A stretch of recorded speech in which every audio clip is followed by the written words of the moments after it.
Hello and welcome back to my channel. This is Sherry. So this particular video is going to be about the end of my 20-year marriage. And I want to say there's a lot of videos, a lot of YouTube on relationships. So I won't really get into a lot of stuff with relationships in general.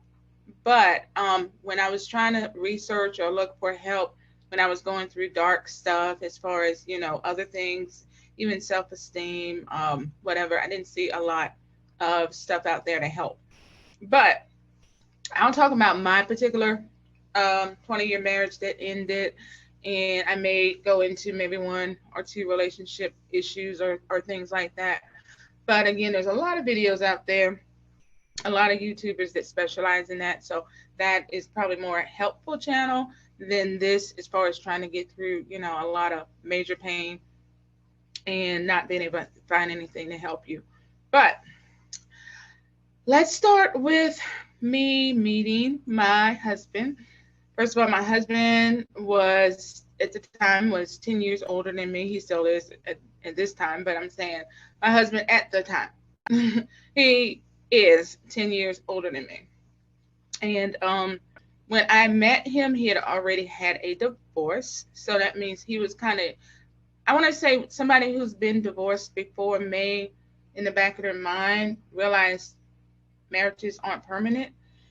And if you've never been married before, like I wasn't at the time, I thought marriages were forever, meaning to death do you part.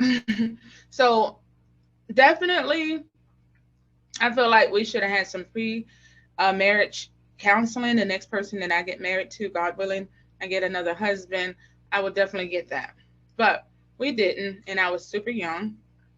I was 20, early 20s, and right now I'm 50. So what happened is we dated for like 10 months, and he asked me to marry him. And at that time, of course, nobody had asked me to marry them before, and you never know if that's going to happen again.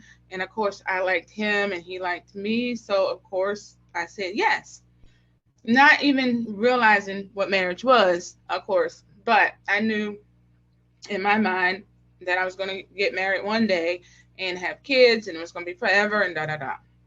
So, of course, we got married. The first 5 years was really good. However, I want to say, especially after the birth of my daughter, I noticed that responsibilities for him were different, meaning he was like, I worked all day. I can go out and enjoy, so he would go out with his friends. He would go to clubs or hanging out at sports bars, whatever, doing his own thing. And I was pretty much always stuck with the kids. So then I want to say I kind of started to pull back.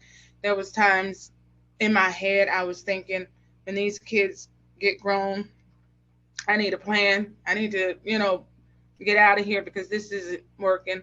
However, there was other times when things were going good and I was like, okay, this is life. He's going to outgrow that, whatever, whatever. So in my head, I kind of went through different scenarios.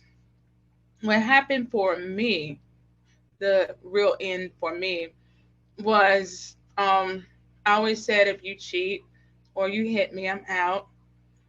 And I found out about cheating. And it just so happens to be after my son had passed. So my energy was low and I had like no energy to give and put up with anybody or anything. So I do feel like because of my thoughts of marriage, maybe I could have tried to save it, even with, cheating involved. But in my mind frame, with having such a loss, it was just like a double hitter. It's like you got hit twice.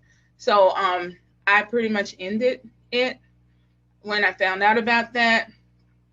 And I don't feel like I have the kind of remorse that maybe some people may have. Like I said, it was a buildup for me of so much going on that when, that happened, I found out about it and my son had passed, it was just like, no, I can't no more. What I can say is over the years of dating, and there's been times that I was like, man, I should have probably stuck it out because, like they say, there's not a lot of people out here. However, my last real relationship showed me like I'm so glad I got out of that marriage because what I was doing in that marriage was not good for me. I was sometimes being the man, I was being the breadwinner, I was, cooking and cleaning and doing everything. And he kind of had it really good because I was, you know, I guess naturally doing everything and he was naturally kind of enjoying life. So being in a real relationship with a man that treated me right and protected me. I never knew what protection felt like until I was with the last relationship. And I definitely know I want a man who can protect me now. I never knew what putting you first felt like because I felt like in my marriage, I wasn't first. I think, sports, even friends, other things were first. So I don't regret it now, but I can say when I first got out of it, of course I was grieving, like felt disappointed that, you know, definitely bad self-esteem that someone, didn't find me, good enough to not cheat on or to hang out with or whatever, to stay with. But I don't regret it.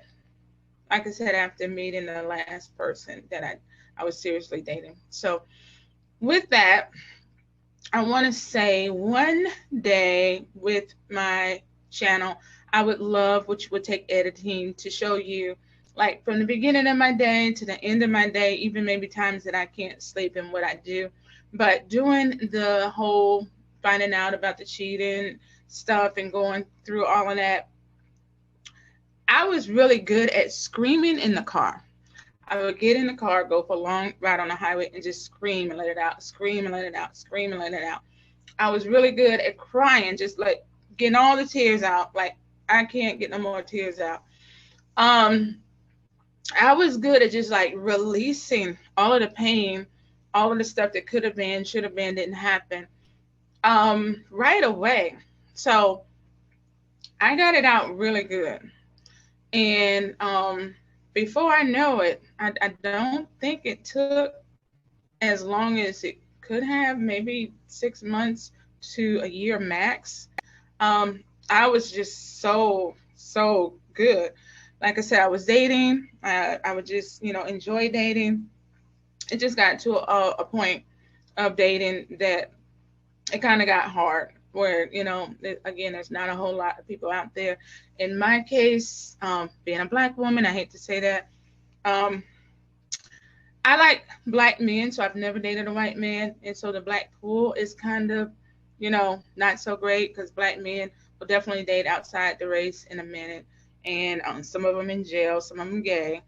And so when they say the pool is limited, I believe that, even though it may or may not be true. So um, I keep telling myself one day I want to learn to not be afraid of dating outside my race. And that would probably help me a lot because I do know I've had a lot of white males who over the years where I worked or whatever was come on to me. But I just haven't gotten to that point yet. And if any viewers can help me with being comfortable with that, only because I don't know if their family's prejudiced, if their friends are prejudiced. It could just be me and them enjoying each other, but we have to live outside of our bubble. I don't know, it's just one of those things I really have to get out of my head. And then I think about like super dead gorgeous people in the black community. I want to say that's kind of celebrity. It might be interracial. I mean, international for some of them, but like Lisa Ray, she was in a movie called Players Club, a black movie. Vivica Fox, I think she's pretty well known. Um, Megan Good. I mean, I could just go on and on. These beautiful black women who are not in relationships. Taraji P. And you're like, they're rich and they're beautiful. They should be able to have anybody they want, upper level, lower level. And if it was me, I'd be dating my security guard or something. But knowing that, sometimes it kind of questions like, oh God, am I never gonna get married again? But I just have to leave it up to God, because I'm definitely a godly person, and I pray that someone similar to my ex boyfriend, not ex husband, come my way. But again, I don't regret walking away from the marriage. I did grieve. I grieved like most women or most people. Like I said, I did a lot of screaming, a lot of crying. I get in the car and drive and just get it all out. Just tears. I mean, just did whatever I could, as much as I could, so I could just get it out. And then once I got it out, I felt better. I still don't understand the why. Probably I'll never will. The why with a lot of stuff, like why my son died, but why I got cheated on. Um, was it more times than what I knew about? So it's a lot of questions you have too. It's like everything you question, like what was real and what wasn't. But that's it. The 20-year marriage that ended. And subscribe to my channel, click the like button, all that good stuff, and look for a new video to come soon. And thank you.